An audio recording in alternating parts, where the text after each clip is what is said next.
You know, I've spent decades listening to people's problems, and let me tell you, relationship issues, they're always at the top of the list. And you know what I've realized?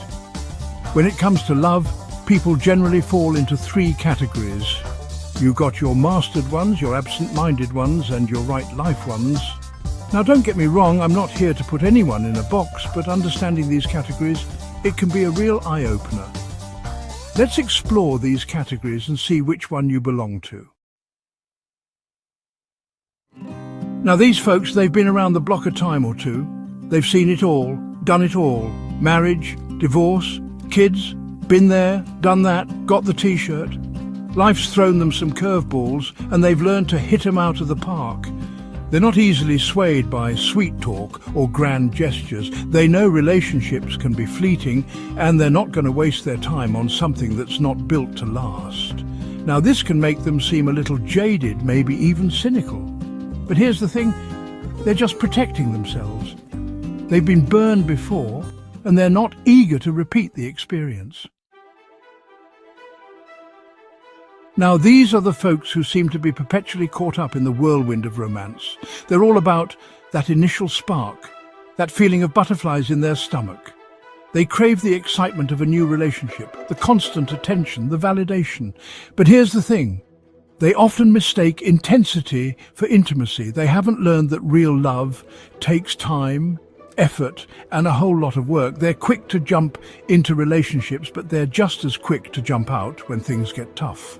Now, this isn't to say they don't have good intentions. They do. They genuinely want to find love, but they're going about it the wrong way. They need to slow down, take a step back, and learn to differentiate between infatuation and real love.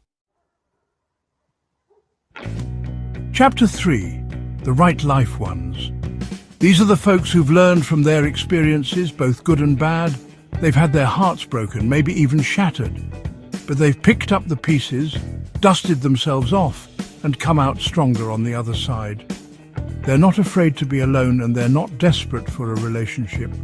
They know their worth, and they're not willing to settle for anything less than they deserve. Now, these folks might be single, they might be divorced, they might have kids. But here's the thing, they're not defined by their relationship status. They're focused on building a good life for themselves, and they know that the right person will come along when the time is right. Outro? Which one are you? So, there you have it, folks, the three categories of love. Now it's time for a little introspection. Which category do you fall into? Don't be afraid to be honest with yourself. Remember, there's no right or wrong answer here. We're all on our own journeys and we all have our own lessons to learn.